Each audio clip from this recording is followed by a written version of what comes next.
American generals naturally argued that an invasion of Italy at this time would draw resources away from cross-channel operations into France, something that the Soviets had been demanding for months. Debate raged throughout the 2-week conference at Casablanca, with Churchill's stirring rhetoric about Italy being the soft underbelly of Europe eventually persuading the Americans to consider his proposal. Thus, Operation Husky was born. A large-scale amphibious invasion from North Africa to the island of Sicily, which could be used as a springboard for a subsequent attack on mainland Italy. General Dwight D. Eisenhower was appointed Supreme Commander of Operation Husky, but planning remained primarily in the hands of British General Harold Alexander. General Alexander's plan of attack was simple: land on the southern tip of Sicily and capture the large port of Syracuse, then drive north to cut off an Axis retreat at Messina, which was also a logistical staging point for any future invasion of Italy.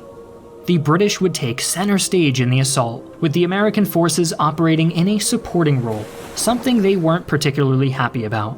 To reach Syracuse, the Allies would need to cross the Ponte Grande Bridge over the river Anaco.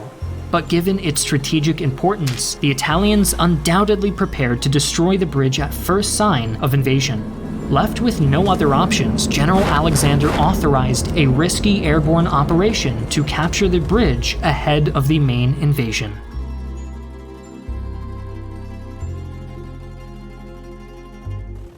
On the night of July 9, 1943, a large formation of gliders and transport planes entered Axis airspace over the Isle of Sicily. But with winds gustling at over 45 miles or 72 kilometers an hour, the ambitious airborne assault quickly turned into a confused mess. Anti-aircraft batteries and searchlights added to the chaos, leading to 65 of the 147 gliders being released prematurely by their towing aircraft, many of which plunged straight into the ocean. Of the remainder, only 12 landed near their objectives, and the rest were scattered far and wide across the Sicilian countryside. Had the Axis forces been better prepared, Operation Husky might now be considered one of the biggest disasters of the Second World War. But many factors transpired to give the Allies an easier time than they arguably deserved. Sicily was defended by the entire Italian Sixth Army, backed up by several German divisions, amounting to over 300,000 men, accompanied by several hundred tanks and over 1,000 aircraft. But Italian morale was at an all-time low, following the loss of North Africa, and the bulk of the Sixth Army was made up of coastal and support divisions that had minimal combat experience and little incentive to stand and fight. Furthermore, senior Italian General Alfredo Guzzani and German Field Marshal Albert Kesselring were constantly at odds over every detail of the defense. Thanks to this bickering and the loss of North Africa, the remaining German soldiers in Sicily had grown to despise their Italian counterparts and now refused to coordinate with them.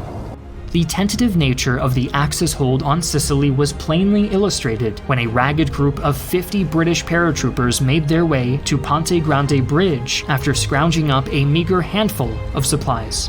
With no expectations of success, the men fired off a few half-hearted volleys at the entrenched defenders, only to watch in astonishment as the terrified Italians leapt from their bunkers and vanished into the night. Scenes like this were repeated across the island, with paratroopers causing havoc by cutting telephone wires, intercepting message couriers, and attacking isolated coastal batteries.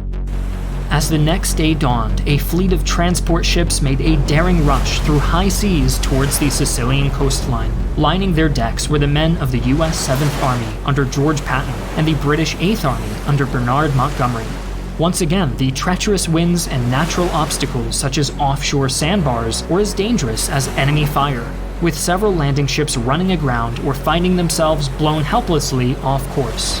However, as previously stated, enemy resistance was remarkably light, with no significant force awaiting the Allies on the beaches. With no tanks or mobile infantry divisions to contest the landings, the static defenses proved only temporary inconveniences. When the confused and dispirited Italian forces finally began to mobilize for a counterattack on the beachheads, they were easily repulsed by naval gunfire. With approximately 53,000 men put ashore in the first wave, the Allies began their advance inland. Although Ponte Grande Bridge had already been recaptured by the Italians, the paratroopers held it long enough to delay the Axis forces to destroy it, and Syracuse fell within a day.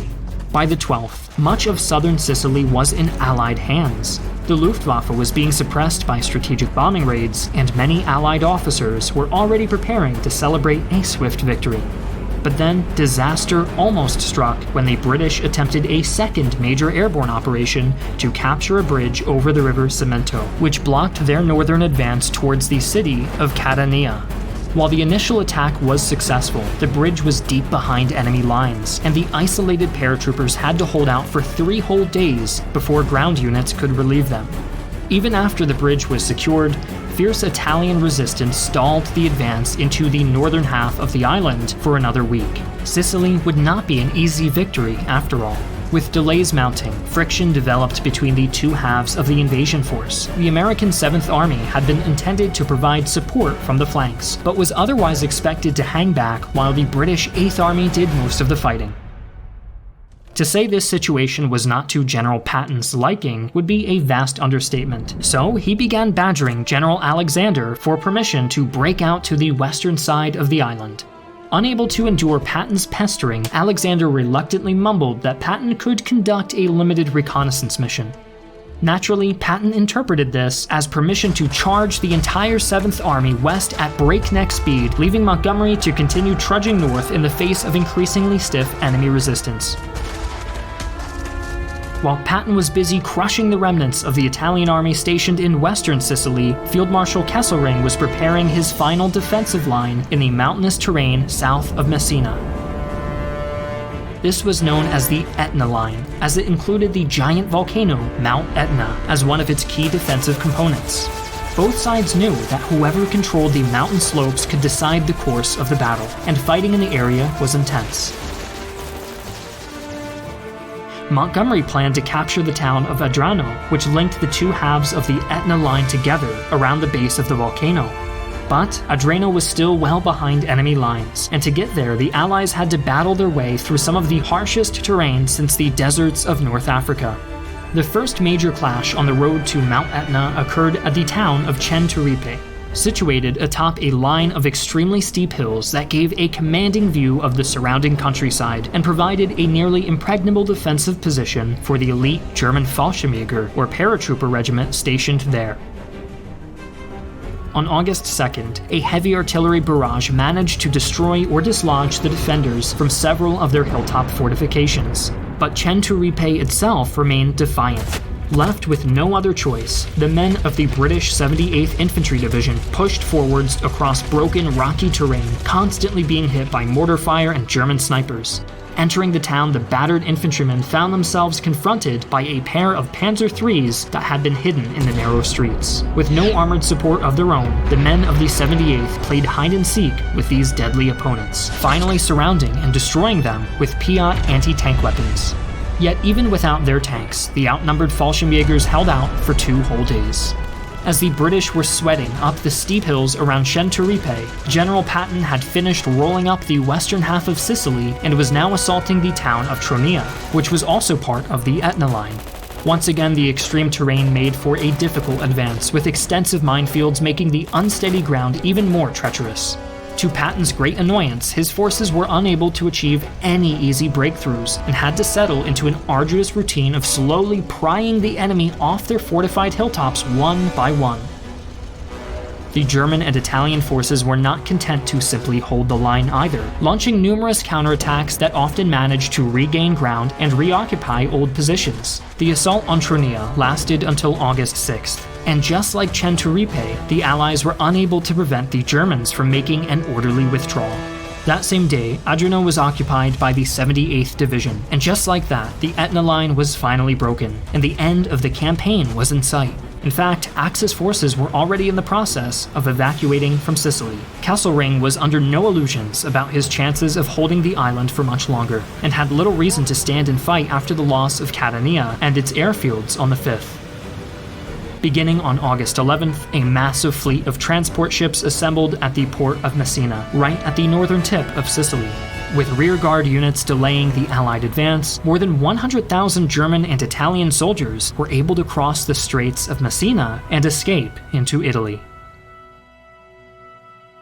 For an instant, it seemed as if Churchill had been correct, and the soft underbelly of Europe was about to be laid open with a single decisive strike. But instead, the Allies had unknowingly committed themselves to an agonizing slog up the Italian peninsula, where thousands of lives would be wasted in pursuit of a quick victory that would never materialize.